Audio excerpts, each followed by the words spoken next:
여러분 안녕하십니까? 오늘 우리 주가가 급락했습니다. 지난주 미국의 그 나스닥 S&P 500이 6%가량 떨어졌고요. 그리고 그동안 잘 버텼던 오늘은 홍콩, 우리 주가까지 큰 폭으로 하락했습니다. 중국 주가도 하락했고요. 이렇게 주가가 하락한 이유는 트럼프 관세, 상호 관세 부과부터 시작됐고요. 여기다가 중국이 또 맞대응하면서 중국에 똑같은 관세를 부과했죠.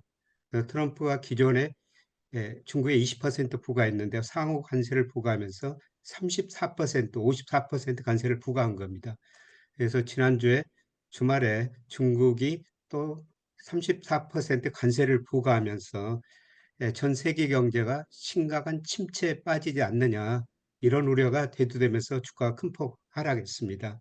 나스닥 지수가 올해 들어서 큰 폭으로 하락했죠. 그리고 지금 그 선물 시장도 5% 안팎 하락하고 있는데요. 아마 오늘 저녁에도 좀 더 떨어질 가능성이 있을 것 같습니다. 그런데 제가 여러분들한테 작년 하반기부터 미국 주식시장 가대평가됐습니다. 미국 비중 좀 줄여야 됩니다. 이런 말씀을 드렸었습니다. 그러나 미국 주가가 제가 보기에는 이제 상당히 많이 떨어졌습니다. 예, 제가 오늘 그 주간 경제에서 여러분한테 말씀을 드렸습니다마는 그동안 미국 비중 축소인데 이제 중립으로 조정하겠다 이런 말씀을 드렸는데요. 올해 미국 명목 GDP가 3.7% 성장한다면은 제가 실질 GDP 1.3이고 나머지 물가 상승률인데요. S&P 500 적정 수지 5,148입니다. 그리고 극단적으로 미국 경제가 지금 마이너스 1.3% 마이너스 성장한다 이런 전망치가 나오고 있습니다만은 그래도 물가 상승률이 플러스이기 때문에 아마 명목 GDP는 마이너스까지 가지는 않을 거예요. 명목 GDP가 작년하고 같다고 0% 성장하더라도 S&P 500 적정 수준은 한 4,854 정도 나옵니다. 지금 5천을 약간 넘었는데요. 한 번 떨어지면 이 밑으로 떨어질 가능성이 높죠. 그래서 미국 주가가 떨어질 때는 적정 수준 밑으로 떨어지지만은 이런 거로 평가해 볼 때 저는 미국 주식도 이제 그 팔기보다는 여기서 한 단계 더 떨어지면은 저는 사야 되지 않을까 이렇게 보고 있습니다. 올해 들어서 우리 주가는 상대적으로 괜찮습니다. 특히 그 미국 주가 나스닥이 지난 주말까지 전년 말에 비해서 19% 떨어졌고 일본 주가가 오늘까지 보니까 니케이 220가 20% 떨어졌는데요. 우리 코스피는 마이너스 3% 하락으로 하락률이 상대적으로 적습니다. 저는 올 한 해 이런 모습이 지속될 거라고 보고 있습니다. 그래서 우리 주가가 여기서 조금 더 조정을 보이고 있는데요. 저는 지나치게 저평가 영역에 있다. 이런 말씀을 드리겠습니다. 그래서 여기서 주가가 추가적으로 하락할수록 주식을 팔기보다는 주식 비중을 오히려 더 늘려야 된다. 제가 긴급 진단 형태로 미국의 관세부가 그다음에 중국의 맞대응 이런 것들이 세계 경제 금융시장에 어떤 영향을 미칠 것인가 말씀을 드렸고요. 그다음에 트럼프 2기에 지금 관세 전쟁을 하고 있습니다마는 환율 전쟁으로 갈 것이다. 이런 말씀을 드렸습니다. 그리고 조만간 미 재무부에서 환율 보고서를 발표하면서 아마 그게 절정에 이르지 않을까 이렇게 생각합니다. 오늘 좀 환율이 올라가지고 여러분들이 걱정 많이 하실 텐데요. 저는 미국이 환율 보고서를 발표한 이후에 달러 인덱스가 하락하고 어, 일본 엔, 중국 위안, 우리 원화 강세로 가리라 보고 있고요. 특히 일본 엔화 강세 폭이 가장 크지 않을까 이렇게 전망하고 있습니다. 굉장히 어려운 시기입니다. 조금 더 어려운 시기가 진행될 수가 있는데요. 이럴 때 좀 멀리 내다보면서 오히려 그 부를 늘릴 기회라고 저는 생각하시면 좋을 것 같습니다. 현재 그 미국 경제는 1분기부터 마이너스 성장한 거로 판단이 되고요. 2분기에는 하락폭이 더 커질 것 같습니다. 문제는 여기서 미중 관세 전쟁이 치킨 게임처럼 가느냐 아니면 협상을 통할 것인가 이게 남아있는 것 같습니다. 저는 트럼프는 합리적인 장사꾼이라고 보고 있어요. 지금 아마 손익을 따질 겁니다. 관세를 부과했을 때 누가 더 이익인가 손해인가. 그런데 제가 보기에는 현재까지 미국 손실이 더 큰 것 같습니다. 세계 경제 보면요. 그동안 미국은 소비자였고 중국은 생산자였습니다. 그래서 미국 소비자들이 소비 많이 하니까 중국이 생산해가지고 미국으로 수출해줘가지고 그 돈을 벌어가지고 미국의 금융자산을 사줬죠. 그래서 금리가 안정되고 주가가 거품이 발생할 정도로 큰 폭으로 상승했습니다. 그러나 관세 부과로 미국의 수입이 줄어들고 중국의 대미 무역 흑자가 줄어들면은 이미 그 채권은 팔고 있습니다만은 우리나라도 마찬가지면 앞으로 그 주식을 살 돈이 없죠. 그러면 아마 미국 금융자산이 이미 그 세계에서 가장 많이 떨어지고 있습니다만은 앞으로 더 떨어질 가능성이 없습니다.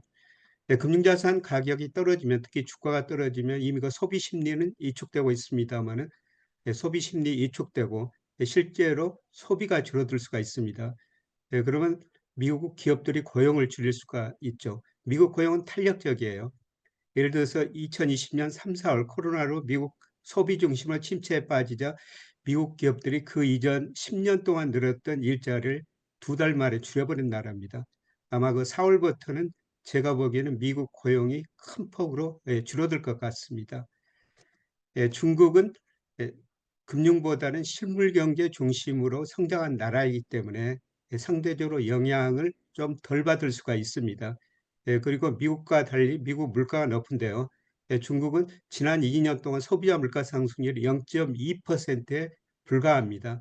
그래서 물가가 낮기 때문에 재정정책, 통화정책을 적극적으로 운용하면서 내수를 부양할 것 같습니다. 그래서 트럼프가 이런 사항을 따져보면서요. 결국 이제 관세, 추가 관세는 더 이상 올리지 않고 각국 이제 협상을 시작하리라고 보고 있습니다. 이미 몇 개 국가별로는 협상을 저는 시작한 거로 알고 있습니다. 그리고 문제는 트럼프 정부 내에서도 이제 불협화음이 나타나고 있다는 거죠.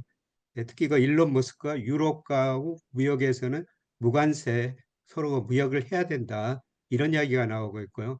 그 다음에 재무장관 베센트도 의사결정에서 아마 소외된다는 이런 소식도 나오고 있습니다. 사임선까지 나오죠. 이런 걸 고려하고요. 그 다음에 미국 각지에서 지금 반트럼프 시위가 벌어지고 있지 않습니까? 이런 걸 고려할 때 아마 트럼프가 추가적으로 관세를 더 이상 인상하지는 않고 이제 협상 과정이 국가별로 남아있다고 보고 있습니다. 그러면서 점차 관세를 낮추는 방향으로 갈 거라고 보고 있고요. 그 다음에 연준의 대응입니다.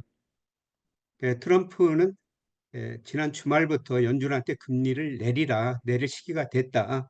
이렇게 주장하면서 금리 인하 압박을 하고 있죠. 그런데 연준의 통화정책 목표는 물가 안정하고 고용 최대화예요.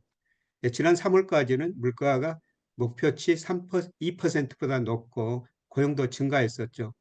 그런데 저는 4월부터 고용이 급격하게 줄어들 수밖에 없을 거로 보고 있습니다. 그래서 연준 파월 입장은 좀 어려운 결정을 해야 되는데요. 물가는 목표치보다 높고 고용은 떨어지면서 아마 그 스태그플레이션 현상이 발생할 것 같습니다. 문제는 물가 상승률보다는 저는 고용 증가율을 감소폭이 더 크리라고 보고 있어요. 그리고 이미 그 유가가 60달러 밑으로 지금 떨어지고 있습니다. 과거 보면은 유가가 WTI가 미국 소비자 물가 상승률이 한 2개월 정도 선행하고 있어요. 유가가 떨어진 만큼 공급 측면에서 물가 안정 요인이 될 거라는 겁니다. 그래서 물가는 큰 폭으로 오르지 않고 고용은 대폭 감소하면서요. 빠르면은 저는 5월부터 금리를 가감히 인하하리라고 보고 있습니다. 현재 미 연방 기금금리 상한선이 4.5%인데요. 저는 3.5%까지 내릴 수 있다 이렇게 보고 있습니다. 이제 그 나머지 리스크는 예, 미 재무부가 이번 달 언제 발표할지 모르겠습니다만 환율 보고서예요. 1년에 2번씩 환율 보고서를 냅니다. 거기에 몇 가지 조건이 있죠. 대미 무역 흑자가 150억 달러 이상 돼서는 안 된다. 그다음에 GDP 대비 경상수적자가 3% 넘어서는 안 된다. 중앙은행이 외환시장 많이 개입해서는 안 된다. 이런 조건을 보고요. 미국이 각 국가를 환율 관찰 대상국 혹은 조작국으로 지정할 텐데요. 아마 이번과 환율 보고서에서 중국을 환율 조작국으로 지정할 수가 있습니다. 지난 2020년 때도 트럼프가 일기 때도 그랬었습니다. 그런데 저는 트럼프 일기 때 중국하고 결국 협상을 통해 가지고 관세를 내렸거든요. 뭐 아직까지 좀 시간이 걸리겠습니다만은 그때 서로 관세를 올리다가 서로 어려워지니까 이제 협상하고요. 특히 중국이 미국 농산물을 약 2천억 달러 정도 사주기로 하고 협상하고 위안화 가치를 절상시켰습니다. 저는 이번에도 그런 협상이 나오지 않을까 이렇게 생각됩니다. 물론 그 시간이 좀 걸리겠습니다. 그러나 어떻든 저는 이제 협상이 과정이 남아 있고 그다음에 마지막 리스크가 환율 보고서라고 보고 있는데요. 물론 중국을 미국이 환율 조작 대상국으로 지정해 버리면은 뭐 중국도 위안화 가치를 오히려 절하시켜 버릴 수가 있습니다. 만약 그렇다면 그게 저는 마지막 그 리스크라고 생각하는데요. 그런데 최근에 보면은 중국 위안 환율이 그렇게 절하되지 않고 있고요. 뭐 우리 환율도 뭐 그래도 주식시장에 비해서는 상대적으로 안정적입니다. 저는 특히 계속 여러 번한테 말씀드렸습니다마는 미국 그 백악관 경제자문위원장 스티븐 미란 이야기를 말씀을 드렸습니다마는 이 사람이 미국의 대무역 적자, 제조 경쟁력 약화를 관세로 해결할 수 없다. 관세는 하나의 전술적 수단이고 결국 말을 하고 협약 그거를 통해 가지고 달러 약세를 유도하고 다른 통화 강세를 유도해야 된다. 그래야지 미국의 무역 적자가 줄어들고 그다음에 미국 제조업 경쟁이 올라갈 것이다. 저는 이런 식으로 가리라고 보고 있습니다. 그래서 이런 거 시간이 좀 필요하는데요. 앞으로 4, 5월 사이에 이런 협상이 진행되지 않을까 이렇게 보고 있습니다. 그래서 굉장히 어려운 시기고요. 어려움이 조금 더 지속될 수 있습니다. 그러나 우리 주가가 올해 미국이나 일본 주가에 비해서 상대적으로 하락률이 적고요. 미국 주가가 이제 조만간 반등할 겁니다. 그때 우리 주가 상승률이 훨씬 더 높으리라 보고 있습니다. 그래서 올 한 해는 우리 주식 비중을 조금 더 많이 가지고 가시고 그런 게 합리적인 포트폴리오 전략이 아닌가 이렇게 생각이 됩니다. 그래서 조금 더 멀리 내다보면서 자산 배분을 좀 해주시기 바라고요. 그리고 이런 때 뭐 주식만 가지고 있는 것보다는 늘그 자산 배분이 중요하죠. 늘그 채권도 같이 편입해 놓으시는 게 적절한 자산 배분이 아닌가 생각됩니다. 어떻든 굉장히 힘든 시기입니다. 그러나 이 힘든 시기 지나면은 또 저는 좋은 시기가 오리라고 생각하고요. 이 힘든 시기를 부를 늘릴 수 있는 기회다. 이런 식으로 생각하면서 좀 멀리 내다보시기 바랍니다. 고맙습니다.